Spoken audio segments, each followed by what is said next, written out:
کائنات کو یہ بلندی حاصل ہے. صلوات پڑھنے پر محمد والے محمد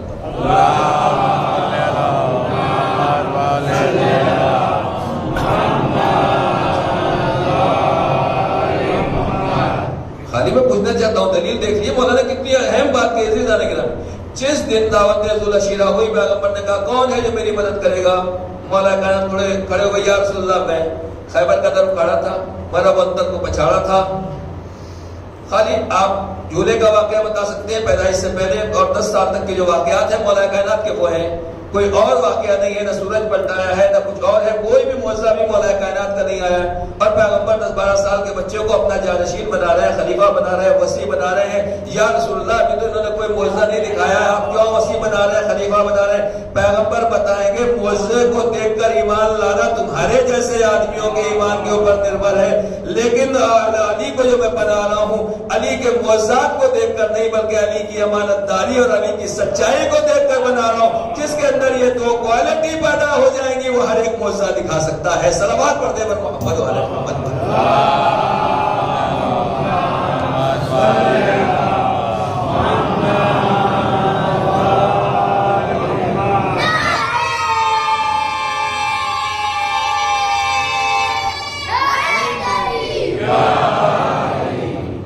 چھٹے امام سے حدیث ہے. دوسری حدیث امام نے فرمایا ان اللہ لم یبعث نبیا, اللہ نے کسی بھی نبی کو, جتنے بھی نبی اللہ نے بھیجے ہیں دو کام کے لیے بھیجے ہیں, دو چیزوں کے ساتھ بھیجے ہیں. بصدق الحدیث, ہمیشہ ہر نبی اپنے زمانے کا سچا تھا, واداء الامانہ, اور امانت داری کو ادا کرنا. سارا ہمارے اسلام کا بیس یہ دو چیزیں ہیں. ساری نیکیاں کرتے ہیں, دنیا کے نیک کام کرتے رہے مگر امانت داری نہ ہو, سب زیرو.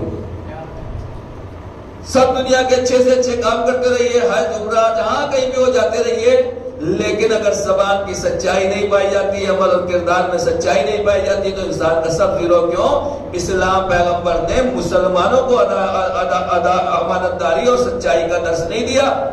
سمجھے, پیغمبر نے مسلمانوں کو امانت داری اور سچائی کا سبق بعد میں دیا ہے. کفار قریش کو پہلے سکھایا. یعنی پھر سے وہی جملہ دہراؤں گا کہ اسے مسلمان ہونے سے پہلے پیغمبر دیکھنا چاہتے ہیں کہ اگر مسلمان ہونا چاہتے ہو تو پہلے اپنی سچائی کا امتحان دو, پھر میں مسلمان مانوں گا. مسلمان ہونا چاہتے ہو پہلے اپنی امانت داری کا ثبوت دو, پھر میں مسلمان مانوں گا. پیغمبر کافروں کو امانت داری اور سچائی کا سبق دے رہے ہیں, اور مسلمانوں سے زیادہ جھوٹ بولنے والا کوئی نہیں, ان سے زیادہ خیانت کار کوئی نہیں. آج گھروں میں جھگڑے کیوں ہوتے ہیں؟ ٹاپک تو ابھی شروع نہیں ہوا ہے, میں کیا بتاؤں, خالی ابھی تو میں آپ کو یہ اسٹارٹنگ بتا رہا ہوں. زیادہ تر طلاق کے کیس آ رہے ہیں آج کل ہمارے. خدا آپ سب کو محفوظ رکھے اور الحمدللہ بچائے ہمارے زمانوں کو. بیوی جب شوہر سے خیانت کرے گی, شوہر بیوی سے خیانت کرے گا, تبھی تو جھگڑے ہوں گے. بیوی شوہر سے جھوٹ بولے گی اور شوہر بیوی سے جھوٹ بولے گا, تبھی تو جھگڑے ہوں گے. پہلے کیوں نہیں جھگڑے ہوتے تھے؟ بزرگوں سے پوچھیے, طلاق کے کیس وہ نہیں آتے تھے. ایک اور بات بتاؤ ذرا, سلوات کا سہارا دے دیجیے.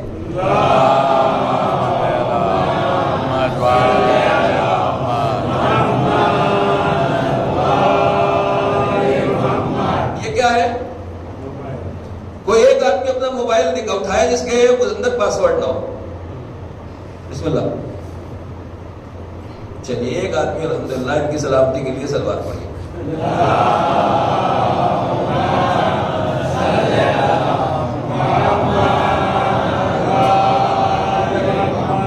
خالی یہ میں پوچھنا چاہتا ہوں, میں گھر سے باہر ہی نہیں نکلتا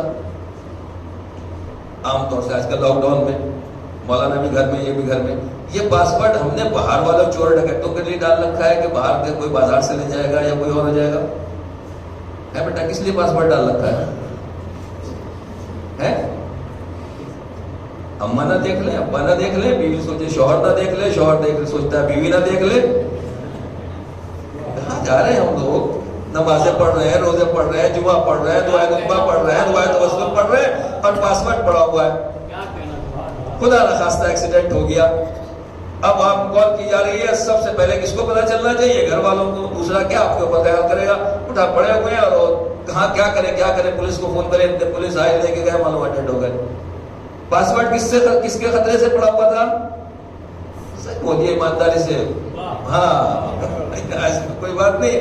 کہا پاسورڈ پڑا ہوا تھا, بیوی سے خطرہ تھا, شوہر سے خطرہ تھا, ماں باپ سے خطرہ تھا, اولاد سے خطرہ تھا کہ ہماری پروفائل اور یہ چیک نہ ہو جائے کیا چل رہا ہے. عزیزانے گرامی یہ آدمی مرا ہے تو کس کی وجہ سے مرا ہے؟ سچ بتائیے گا ایمانداری سے. خدا نخواستہ اگر کوئی مر جائے, حادثہ ہو جائے, کہ ایکسیڈنٹ ہو جائے تو کس کی وجہ سے؟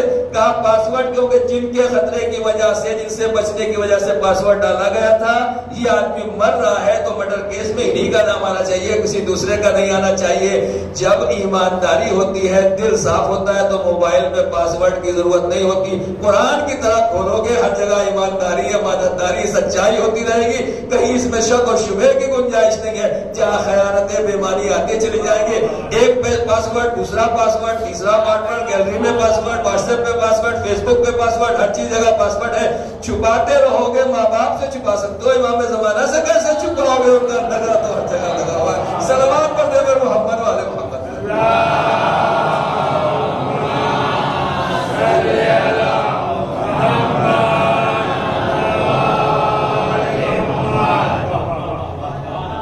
سوچیے ہم لوگ کیا کہاں جا رہے ہیں. میری مائیں بہنیں بھی سوچیں, بچے بھی سوچیں. اگر واقع زبان کے سچے ہو جائیں, دل کے کھرے ہو جائیں, ایمانداری کے پکے ہو جائیں, ماں باپ سے کوئی چیز چھپانے کی ضرورت نہیں. بیٹا کچھ بھی ہوتا ہے باہر, پہلے باپ کو بتاؤ, پہلے باپ کو بتاؤ. ہم اپنے ساتھیوں کو بتا دیں کتنے کیس ایسے بگڑتے ہیں جہاں بچے ماں باپ کو نہیں بتاتے. بچے ماں باپ سے محرم نہیں ہے. محرم کون ہے؟ نمبر 1 محرم باپ اور ماں. نمبر 1 محرم, دیکھیے محرم سے پہلے آپ جانتے ہیں بیوی. محرم کون ہے؟ بہن. محرم کون ہے؟ بھائی. محرم کا مطلب یہ ہوتا ہے کہ جہاں بس سمجھ لیا آپ واجب کپڑا پہن سکتے ہیں, اس کے بعد ایک دوسرے کے سامنے آ سکتے ہیں. کیا مطلب یہ ہوا کہ اماں محرم ہے تو ہمارے سامنے منہ کھول سکتی ہیں, بال کھول سکتی ہیں. بہن محرم ہے تو ہمارے سامنے مثلا ہاتھ کھول سکتی ہے, بال کھول سکتی ہے. اسی کا مطلب ہوا محرمیت. خالی ہم نے پردے کے معاملے میں سمجھا ہے کہ محرمیت. محرم اس کو کہتے ہیں کہ جس کی زندگی اور ہماری زندگی الگ الگ نہ ہو. جب ہم نے گویا پردہ اتار دیا, لباس اتار دیا, ایک دوسرے کے سامنے آ گئے, تو اس کا مطلب یہ ہے ہمارا محرم. یہ ماں ہے ہماری محرم, یہ بہن ہے ہماری محرم, یہ بیٹی ہے ہماری محرم. جتنا شریعت نے چھپانے کے لیے کہا اتنا چھپاؤ. بہرحال بے حیا بھی نہ آدمی ہو جائے کہ مولانا کہا نہیں بھائی محرم ہے تو پھر بالکل بے حیا ہو جائے, جیسے یورپ سکھا رہا ہے آج کل, کہ ان کے یہاں کوئی محرم ہی نہیں ہے, کوئی شرم نہیں ہے, کوئی حیا نہیں. ایک لمٹ ہے, لیکن اس کے بعد جو کچھ بھی ہے وہ بند رکھو. اب اسی طریقے سے میں بتانا چاہتا ہوں کہ آپ کی پرسنل لائف میں کہیں کوئی گھٹنا گھٹتی ہے, کوئی حالات ہوتے ہیں, کوئی خرابی ہوتی ہے, کوئی برائی ہوتی ہے, کوئی پرابلم آتی ہے, آپ دنیا کو بتا رہے ہیں مگر ماں باپ کو نہیں بتا رہے ہیں. دنیا والے آپ کو بگاڑیں گے, صحیح راستے کے اوپر نہیں لے کر آئیں گے. محرمیت کا مطلب ہی یہی ہے کہ صرف یہ کپڑے کا لباس نہیں ہے, بلکہ جہاں کہیں بھی رازدارانہ بات ہو, سب سے پہلے آپ کا رازدار باپ ہونا چاہیے, سب سے پہلے آپ کی رازدار لڑکیوں کی رازدار ماں ہونا چاہیے, سب سے پہلے خالہ پھوپھی ہونا چاہیے. ہم سب سے پہلے گھر والوں سے چھپاتے ہیں اور دنیا کو محرم بنا لیتے ہیں. جب دنیا کے محرم ہو جاتے ہیں تو انہی کے ساتھ زندگی رہ جاتی ہے, اپنے جو ہے غیر ہو جاتے ہیں اور زندگی برباد ہو جاتی ہے. اسلام کہہ رہا ہے ایماندار رہو, امانتدار رہو, چھپانے کی ضرورت نہ پڑے, چیٹنگ کی ضرورت نہ پڑے, گھر والوں کو دھوکہ دینے کی ضرورت نہ پڑے. دیر سے آئے ہو کہہ دو ماں ٹھیک ہے فلاں دوست کے گھر چلے گئے, خدا نخواستہ اگر دیر سے آئے یا کوئی اور بات ہوئی ماں سے باپ سے کسی سے صاحب بتائیے کہ نہیں آج ہم نے یہ غلطی کی ہے, کوئی بات نہیں.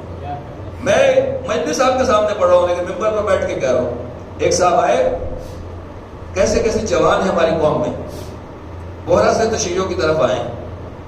آیا کے بات کرنے لگے, گھر کے پرابلم تھے, مولانا ایسا ہے ویسا ہے, اور میں اپنی بیوی سے بتا کے نہیں آیا ہوں, لیٹ ہو گیا تھا. میں کہہ دیجیے گا کہ عام جی روڈ پہ بازار کہتے کہ نہیں مولانا ہم میاں بیوی ایک دوسرے سے کبھی جھوٹ نہیں بولتے. وہ پوچھے گی تو میں یہی کہوں گا کہ مولانا کے پاس گیا تھا اور دیر ہو گئی, باقی جو کچھ ہوگا دیکھا جائے گا. تو جو کہ آپ نے, جب آدمی کے اندر اتنی سچائی پائی جائے تو پھر آدمی بھروسہ کرتا ہے. ماں باپ کو سب سے زیادہ بھروسہ اپنی اولاد کے اوپر ہوگا, دوسروں کے بچوں کے اوپر کیوں بھروسہ ہے جو اپنی اولاد کے اوپر بھروسہ نہیں ہے؟ اس لیے کہ ہم نے ڈر کے ہمارے ماں باپ سے چھپانا شروع کر دیا, جھوٹ بولنا شروع کر دیا اور غلط بیانی شروع کر دی. ماں باپ کو اولاد ہی کے اوپر نہیں اعتبار نہیں رہ گیا. حدیث میں عجیب جملہ ہے, کیا کہنے حدیثوں کے ان نور ہیں, کاش موقع ملے میں سب سنا سکوں. کہا جو آدمی جھوٹ بولتا ہے اس کی سب سے بڑی مصیبت یہ ہے, سن لیجیے جملہ, آپ تو کہتے ہیں نا مولانا جھوٹ کے بغیر کاروبار نہیں چلتا. کہ جو آدمی جھوٹ بولتا ہے اس کی سب سے بڑی سزا یہی ہے کہ جب وہ سچ بھی بولتا ہے لوگ اس کو بھی سچ نہیں سمجھنے کے لیے تیار ہوتے ہیں, اس کو سچ نہیں مانتے. صلوات پڑھتے ہیں محمد والے محمد.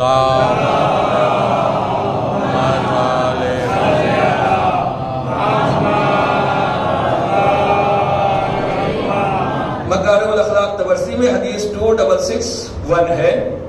حکمت نامہ پیغمبر اکرم شہری مادہ خشوع سے میں نے یہ حدیث لی ہے تاکہ اگر کوئی سرچ کرنا چاہے مولانا خلافی بہرحال کو بھی ضرورت پڑتی رہتی ہے. پیغمبر نے فرمایا ان اول شیء یرفع من هذه الامه, اس امت سے سب سے پہلے جو چیز اٹھائی جائے گی واپس لے لی جائے گی الامانہ, وہ امانت داری. پیغمبر نے کہا سب سے پہلے ہی لے جائے گی. جبریل نے سے پیغمبر نے پوچھا تھا علماء سے حدیث سنی ہوگی کہ جبریل میرے بعد بھی آئیں گے آپ؟ پیغمبر کہا ہاں یا رسول اللہ میں آؤں گا. کیا کرنے آئیں گے؟ کہ کبھی حیا کو لے جاؤں گا, کبھی اس کو لے جاؤں گا, کبھی اس کو لے جاؤں گا. تو اسی میں پیغمبر نے فرمایا کہ اس امت سے سب سے پہلے جو چیز اٹھائی جائے گی ہے وہ امانت داری ہے. والخشوع, اور خشوع خود اٹھا لیا جائے گا. نماز میں دوسری چیزوں میں خشوع نہیں رہ جائے گا. حتی لا تکاد ترا خاشعا, وہ زمانہ آ جائے گا کوئی خاشع اور خضوع کرنے والا, خشوع کرنے والا, یعنی دل میں خوف الہی رکھنے والا نہیں رہے گا. صلوات پڑھتے ہیں محمد والے.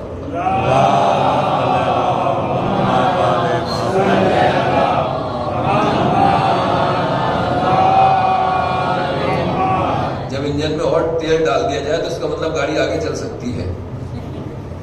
آپ گھبرائیے گا نہیں, میں انشاءاللہ اپنے وقت پہ ہی بات کو مکمل کر دوں گا. تو دیکھیے بات صرف ہے, باقی بڑی بڑی چیزیں اور درس و نصیحت آپ علماء سے, بزرگ علماء ان سے سنتے رہتے ہیں. اور صرف بات بچوں سے اتنا ہی کہوں گا کہ جو سنے مجلس میں اس کے اوپر عمل کرنے کی کوشش. جو ہمارے مولانا نے کیا وہ جس دن ہم وہ چیزوں کو عمل کرنے لگیں گے اس دن ہم بھی اسی طریقے سے آنے لگیں گے. مولا کائنات کی حدیث سے آپ سنیے کہ مولا کائنات کی نظر میں امانت داری کیا کہتے ہیں؟ افضل الایمان الامانہ, سب سے بڑا ایمان کا نام امانت داری. ہمارے یہاں سب سے بڑا مومن کون ہے؟ جو سب سے پہلے مسجد میں آ جائے. اس میں بہرحال یہ اچھی باتیں ہیں, کہیں پر کیا کریں یہی سب مثالیں دینا پڑتی ہیں, لیکن جس چیز کو ہمارے یہاں ایمان کا بیس سمجھا جاتا ہے مولا کائنات اس کا نام نہیں لے رہے. کہہ رہے افضل الایمان, سب سے بڑا ایمان جو ہے وہ امانت داری ہے. رأس الایمان الامانہ, ختم کر دیا مولا کائنات نے. ابھی جو میں نے کہا تھا کہ آپ کچھ نہ کیجئے اسلام مسلمان ہونے کے بعد, صرف دو کام کیجئے, جھوٹ نہیں بولیے اور بے ایمانی نہ کیجئے, خیانت نہ کیجئے. امام کہتے ہیں کہ ایمان کا سر جو ہے وہ, ایمان کا سر جو ہے وہ امانت داری ہے. سمجھ گئے کیا مطلب ہوتا ہے؟ ایمان کا سر امانت داری ہے. اگر کسی کی باڈی کے اوپر سر نہ ہو تو آپ اس کو زندہ کہیں گے؟ ہمارے اردو میں بولتے ہیں سر کٹا. اب اس کا ٹرانسلیشن کر دوں, مولا کہتے ہیں کہ اگر کسی کے یہاں امانت داری نہیں ہے تو اس کے پاس ایمان تو ہے مگر سر کٹا ایمان ہے, اور سر کٹا مومن ہے. ساری نمازیں, ساری دعائیں, سب کام برابر چل رہا ہے مگر صرف ایک آدمی بے ایمان ہے, امانت دار نہیں ہے. اگر امانت دار نہیں ہے تو امام کہتے ہیں کہ راس الایمان الامانہ, ایمان کیا کہتے ہیں, ایمان کے سر کا نام ہے امانت داری. کسی کے پاس سب کچھ ہو, پورا دین ہو, مگر امانت داری نہیں ہے, اس کا مطلب اس کا سر ہے. ایک آدمی کے پاس سر ہے, بیمار ہے, کمزور ہے, لاغر ہے, کچھ بھی ہے, مگر ایمان تو کہلائے گا. اصل بات ہے, اصل چیز ہے ہماری باڈی میں سر. من لا امانت لہ لا ایمان لہ, خلاص فنش. امام نے فرمایا کہ من لا امانت لہ, جو امانت دار نہیں ہے وہ مومن ہی نہیں, ختم. ہم لوگ بڑے بڑے سرٹیفکیٹ دیتے ہیں, جنت بانٹتے رہے, جنت کا مالک سردار بناتے رہے, جو کچھ بھی ایک دوسرے کو کہتے رہے, آپ مجھے جنتی بنائیں, میں آپ کو جنتی بنائیں, اب میں آپ کو جنت بانٹوں, آپ میرے لیے نعرے لگائیں, خوش ہوتے چلے جائیں. ہم کہیں بڑے مومن ہیں, مولا کائنات کہہ رہے ہیں جنتی بعد میں بننا, پہلے اپنا ایمان ثابت کرو. جس کے پاس امانت داری نہیں ہے اس کے پاس ایمان نہیں, ختم. ایمان کی بیس ہے یہ امانت داری, یہ سچائی ہے. شب شہادت امام رضا علیہ السلام ہے ایک روایت کے مطابق. صلوات پڑھتے ہیں.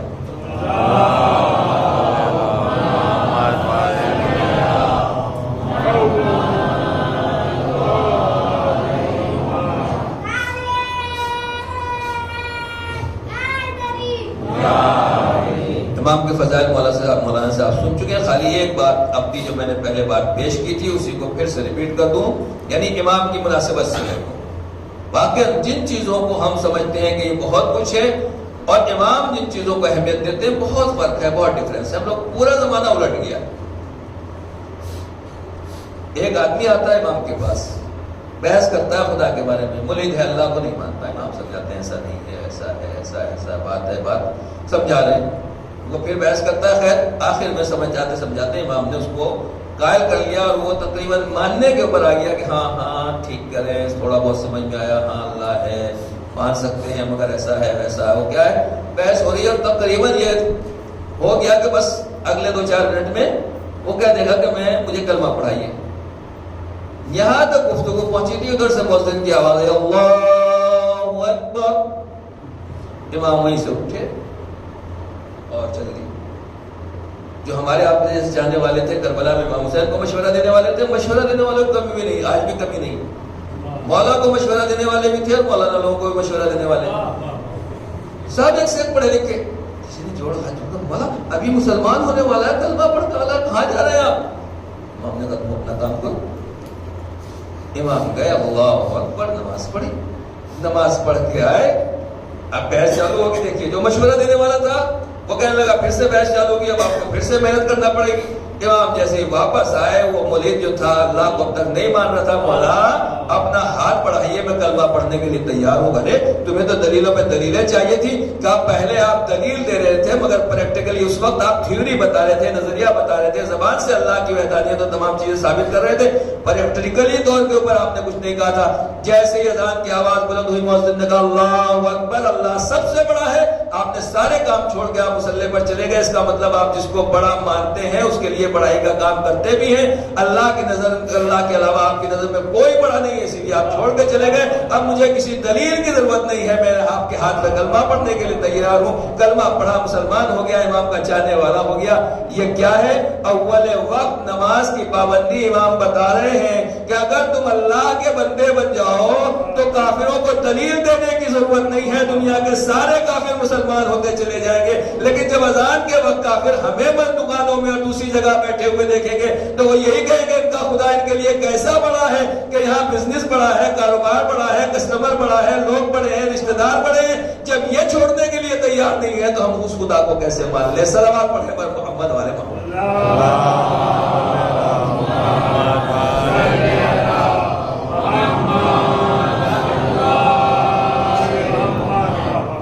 چھوٹی چیزیں ہیں جو اہل بیت نے بتائی مگر بہت بڑی ہیں. اگر ہم ان کے پابند بن جائیں، ہر حسینی، ہر عزادار اپنے عمل کو اہل بیت کا، کربلا والوں کا پابند بنا لے. کوئی تبلیغ کی ضرورت نہیں ہے، کوئی لوگوں کو بلانے کی ضرورت نہیں ہے. لوگ خود بخود کھنچ کے چلے جائیں گے. آپ کو جگہ نہیں ملے گی. یہاں کہیں گے مولانا کہاں بٹھائیں، کہاں روکیں، پبلک کہاں سے آئے.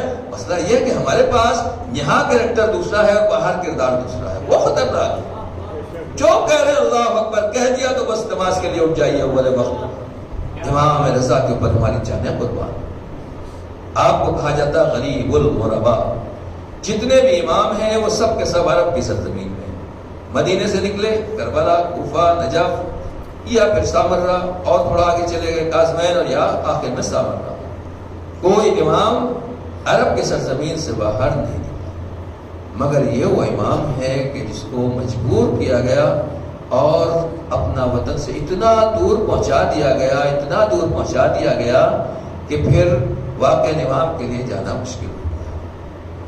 شب شہادت ہے. آج آپ کو اس امام کو قرصہ دینا ہے جو ابھی 9-10 سال کا ہے، نابالغ ہے. یعنی اماموں میں پہلا امام ہے جو امام بھی بنا تو حالت یتیمی میں بنا. یتیمی میں سر سے باپ کا سر کا سایہ سر سے اٹھ گیا. عزاداروں، امام رضا کا جو سفر شروع ہوتا ہے پتہ ہے کیسے سفر شروع ہوا؟ مامون نے فوج بھیجی، لوگوں کو بھیجا، کہا جاؤ امام رضا کو لے کر آؤ. امام رضا کو مجبور کیا گیا اور جب امام رضا کو مجبور کیا گیا تو پھر واقعہ امام نہیں جانا چاہتے تھے، مدینہ نہیں چھوڑنا چاہتے تھے مگر مامون کی طرف سے اتنا پریشر پڑا کہ باقاعدہ امام رضا کو مجبور ہونا پڑا.